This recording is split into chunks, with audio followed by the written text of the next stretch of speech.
자, 과학기술 3강입니다. 자, 여기에서는 그 창의성에 대한 이야기를 하고 있고, 자, 그래서 이것을 이제 과학과 좀 연결시켜 갖고요. 자, 우리가 지금 얘기하는 이 창의성의 개념을 이 사전적 정의와는 좀 다르게 지금 보고 있습니다.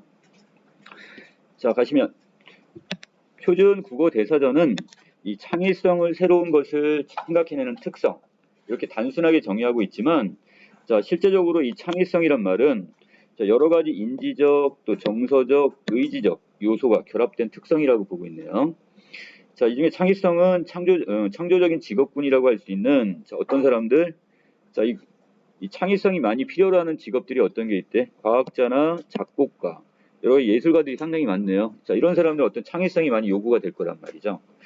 자, 이들은 세상에 없었던 자신만의 고유한 것을 만들어내는데 능한데, 자, IQ, 뭐 지능 지수 같은 건, 자, 이걸 매우 높으면 천재라고 하지만 그들이 모두 창의성이 높은 것은 아니래요. 자, 그러면 또한 창의적인 성과를 낸 인물들이 모두 자, 이 지능이 탁월하게 높은 것도 아니래요.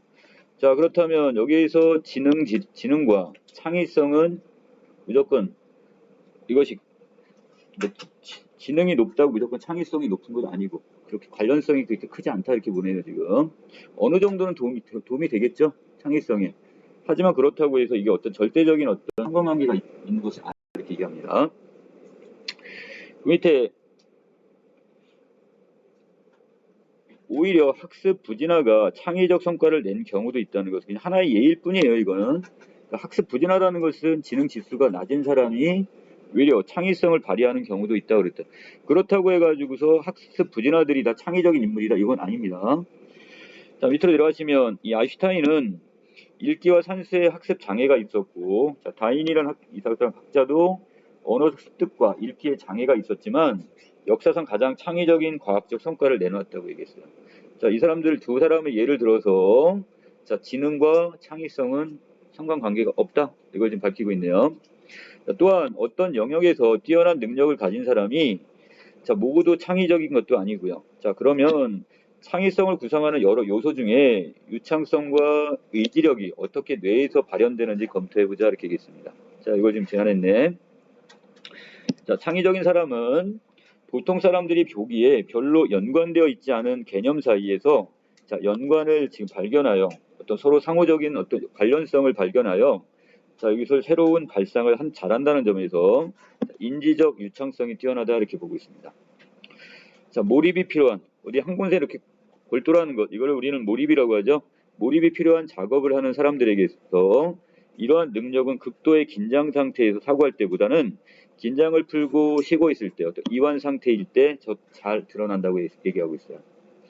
자, 창의성이라는 건 뭔가 긴장 상태에서 나타나는 게 아니라 오히려 뭔가 좀 이완된 상태 이런 경우에 더 잘 발휘가 된다는 얘기네요. 자, 가령 뉴턴은 자, 페스트로 학교를 지금 떠나 고향에 쉬는 동안 미적분에 대한 아이디어를 지금 떠올렸고요. 또 긴장 상태에서는 대뇌 피질에서 일어나는 각성이 높아지면서 연상의 폭이 상대적으로 좁아진다고 얘기하겠습니다. 자, 이에 따라 유창성은 떨어진다고 그랬네요. 자, 이를 설명하기 위해 흥분과 각성 상태에서 많이 분비되는 노르에피네프린의 농도 수준이 신경 네트워크의 크기를 조절함으로써 유창성에 영향을 미친다는 주장이 제기되고 있습니다. 자, 이 주장은 이 마중물 효과에 대한 어떤 실험들로부터 지지를 받았는데 이 마중물 효과가 뭔지는 아시죠? 우리가 어떤 물 펌프 같은 경우 이렇게 수동 펌프 이렇게 할 때 거기다 물을 한 바가지 부어 놓으면 어떻게 돼요? 물이 수압에 의해서 이렇게 올라온단 말이야. 자, 그런 것처럼 어떤 것에 미리 거기다 촉진제가 될 수 있도록 하는 것 이걸 마중물이라고 합니다. 자, 한 실험에서는 자, 여기 철자가 엉터리인 가짜 단어와 진짜 단어를 막 스크린에 무작위로 띄우고 자, 피실험자에게 진짜 단어이면 가능한 한 신속하게 키를 누르고 가짜 단어면 키를 누르지 않도록 요청을 했어요. 자, 그리고 매번 문제로 제시하는 단어 앞에 다른 진짜 단어를 하나씩 보여주었습니다. 자, 이렇게 앞에 보여주는 단어를 우리는 뭐라 한다? 진짜 단어, 이것과 관련된 진짜 단어를 자, 마중물 단어다 이렇게 이야기합니다. 뭔가 이걸 연상하는데 뭔가 촉발할 수 있는 그 매체 이것이 바로 이 마중물이라고 보시면 돼요. 진짜인지 아닌지 맞춰야 할 단어를 자, 표적 단어라고 불렀고요. 자, 그 다음에 마중물 단어가 뒤에 오는 진짜 단어와 의미적 연관이 긴밀할수록 피험자들의 반응 시간은 더 짧아져서 연상이 더 신속하게 일어나는 것을 알 수 있습니다. 자, 우리가 어떤 낱말 맞추기 같은 것도 그러죠. 어떤 낱말을 직접 얘기하지 않고 한 사람이 문제를 내고 옆에 사람이 다른 사람이 할 때 그것과 연상되는 내용들을 잘 이야기를 하면 그 사람이 빠르게 그 단어를 지금 연상을 해서 말을 하는 것처럼 이것도 마찬가지예요. 자, 이게 표적 단어가 지금 너스라는 그 간호사를 뜻한 이 너스라면, 자, 이때 마중물 단어가 지금 100일 때보다 가방이란 단어보다는 외려 닥터일 때가 어떻게 될까요? 반응 시간이 더 짧아지겠죠. 서로 그만큼 이제 상호 연관성이 있는 단어들을 끄집어낸다는 뜻이에요. 자, 그 다음에 밑에 설득력 있는 설명에 따르면 우리 뇌에는 단어와 그 의미를 저장하는 사전 의미 네트워크라고 불리는 신경 네트워크가 있는데, 자, 서로 의미적 연관이 긴밀한 단어들과 그에 대한 정보는 하나의 사전 의미 네트워크에 들어가게 됩니다. 자, 이것이 아까 조금 전에 했던 이 간호사라는 단어와 그다음 의사라는 단어는 하나의 사전적 의미 네트워크가 이렇게 형성이 돼 있겠죠. 자, 그래서 마중물 단어와 그다음 표적 단어에 관한 이 정보가 동일한 사전 의미 네트워크 안에 있을 때는, 자, 표적 단어의 인식은 신속하게 이루어질 수가 있습니다. 자, 반면에 자, 여기에 비해 마중물 단어의 정보가 표적 단어의 정보와 같은 사전 네트워크 의미에 있지 않다면, 자, 같이 이렇게 묶여 있지 않다. 상호 연관성으로 내 머릿속에 연관되어 있지 않다면, 자, 마중물 단어가 표적 단어의 인식에 도움을 줄 수가 없어요. 그래서 쉽게 빠르게 그 단어를 연상할 수가 없다는 얘기예요. 자, 그렇기 때문에 마중물 단어가 표적 단어와 같은 사전 네트워크에 있는 경우에 비해서 이 마중물 단어가 표적 단어와는 다른 사전 의미 네트워크에 있는 경우에는 이 표적 단어가 있는 별도의 사전 네트워크 의미를 활성화한 후에 표적 단어가 진짜 단어임을 확인하게 되기 때문에 더 시간이 오래 걸리게 됩니다. 자, 그래서 아까 조금 전에 만약에 이런 경우죠. 단어 우리가 맞추기 게임을 할 때 어떤 여기는 지금 우리가 간호사라는 단어를 맞춰야 되는데 의사를 했다면 의사 아니면 어떤 신가운 뭐 이런 것들을 먼저 했을 때 연상되는 단어가 빠를수록 어떻게 돼요? 이걸 지금 그리고 같이 같은 의미 단어 안에 있다 이렇게 포함이 됐기 때문에 빨리 끄집어낼 수 있는데, 만약에 그것이 의미 연결이 안 돼 있다면 다른 의미 연결 부위에서 그걸 찾아내야 되니까 그만큼 시간이 많이 걸릴 수밖에 없다는 뜻이에요. 자, 아래로 내려갑니다. 다른 연구자들은 L-도파라는 물질을, 약물을 자, 피험자에게 투여했을 때, 자, 여기는 윈터와 그 다음에 썸머라는 사이에 일어나는 것과 같은 직접적인 마중물 효과의 반응 시간은 L-도파 투여 전에 비해서 차이가 나지 않는 반면에, 자, 여기서 이 썸머와 그 다음에 이 스노우 사이에 일어나는 것과 같은 간접적인 마중물 효과의 반응 시간은 L-도파 투여 전에 비해 현격하게 길어지는 것을 발견했다고 얘기합니다. 자, 이게 뭐를 지금 뜻하는 지금 실험이냐? 자, 예를 들어 갖고 지금 여기 있는 겨울하고 여름이라는 관계는 어떻게 돼요? 자, 이때 이것과 이때는 지금 L 도파 이 투여 전에 비해 차이가 나지 않는다는 것은, 이것은 결국 뭐야? 그냥 의미의 활성화가 금방 같이 일어나는 거야. 여기는 이 L 도파를 투여하기 전이나 후나 똑같이 일어났는데, 자, 거기에 비해서 여기 여름이라는 단어와 눈이라는 단어는, 자, 이것은 L 도파를 투여하기 전과 후가 많이 차이가 났다는 거. 전과 후의 차이가 많이 났대요, 지금. 이해되시나요? 자, 그럼 이 L 도파가 하는 역할이 뭐냐? 그 다음에 보시면, 이 L 도파는 노르에피네프린의 전구체이므로 이 약물의 투여는, 자, 피험자들의 노르에프린의 수준을 올려 활용할 수 있는 사전 의미 네트워크를 좁혀서 유창성을 떨어뜨리는 효과가 있습니다. 아, 이거를 지금 투여를 하게 되면, 자, 어떻게 된다고요? 결국 이 네프린의 수준을 더 올리기 때문에, 자, 활용할 수 있는 의미의 유창성이 더 떨어지게 된대요. 이걸 막아버리는 거야, 지금 그렇게 되면. 반면에 신경 네트워크에 대한 노르에피네프린의 영향력을 줄이는 약물인, 자, 여기는 프로프라놀로는, 자, 어떻게 하냐, 활용할 수 있는 사전 의미 네트워크를 확장하는 데 도움이 돼요. 거꾸로 얘는 어떻게 되는 거? 의미적 영역을 더 많이 확장시킴으로써 결국 어떻게 유창성이나 창의성 같은 거를 발휘할 수 있게 만들어 버린단 말이죠. 그래서 이 약물을 투여하게 되면 연상 테스트에 의해 이 확인되는 유창성이 향상되는 것을 나타낸다, 이렇게 보시면 되겠습니다. 자, 그렇다면 L-도파라는 것은 외려 어떻게 하는 거야? 자, 여기는 노르에피네프린이라는 것을 활성화시켜 버리니까, 자, 이것 때문에 어떻게 되는 거야? 전체적으로 이 사전 의미 네트워크를 내가 빨리 열어가지고 그 연관성을 찾아내지 못한단 말이죠. 자, 반대로 여기는 이 프로프라놀롤러라는 것은 어떻게 돼요? 외려 여기 있는 지금 이 노르에피네프린의 활성화를 억제시켜버려요. 자, 그러다 보니까 결국 어떻게 되는 거야? 외려 그 창을 빠르게, 이 의미 네트워크를 빠르게 열어가지고 이것을 연상되는 단어를 찾아내게 만들어준다는 뜻이에요. 자, 됐나요? 자, 그럼 여기 있는 이걸 봅시다. 노르에피네프린이라는 이 물질은 어떤 물질이죠? 유창성을 높여주는 거야? 아니면 그것을 막아주는 거예요, 지금? 이걸 막아주는 거예요, 지금.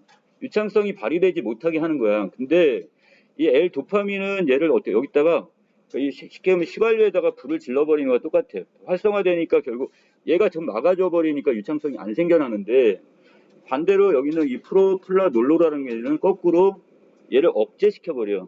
이 세모친 녀석을 억제를 시키니까, 자, 결국 어떻게 되는 거야? 얘가 지금 막는 거, 유창성을 막는 것을 다시 어떻게 막아주는 역할을 하게 되는 거죠. 자, 창의적인 사람들이 창의적인 성과를 내기 위해서는 유창성 외에도, 자, 여기는 외부적인 보상이 없어도 미래의 어떤 성취에 대한 동기 유발에 의해 지속적으로 과제를 수행하는 의지력이 요구되는데, 자, 뇌에서 의지력의 핵심 부위는 전두엽 부분이에요. 전두엽은 어느 쪽이에요? 앞전자니까 머리의 앞부분, 그 앞면 부분이 되겠죠? 자, 그래서 이 전두엽이 망가지게 되면 흔히 의지 박약증이 나타난대요. 여러분들하고 비슷한 사람들이네. 그러니까 어떻게 해야 돼? 여기 다치지 않게 계속 만져주고 보호해주라고. 일어나든 거야, 일찍. 자, 몸에서 영양소나 물이 결핍되면 그것을 찾아 먹으려는 생리적 욕구가 시상하부에서 촉발이 되고, 자, 그 다음에 이 대뇌 변연계에서 매개되는데, 이 시상하부처럼 동기 유발의 핵심적인 부위는 이 전두엽과 신경으로 또 연결이 돼 있답니다. 아, 그러면 우리가 어떤 생리적 욕구는 어디에서 일어나는데? 시상하부 부분에서 일어나. 이 시상하부는 어느냐고 귀 옆쪽이라고 보시면 돼요. 그쪽에서 일어나는데, 얘가 지금 다시 어디로 연결돼 있어? 자, 이 전두엽과 신경 쪽으로 연결이 돼서 결국은 이 생리적 욕구를 어떻게 되는 거야? 유발을 시켜버린단 말이죠. 자, 그런데 또 한 가지 조심할 게 있습니다. 전두엽은 여기서는 외려 그 동기 유발의 어떤 역할도 하지만 반대로 이거를 억제하는 역할도 해요.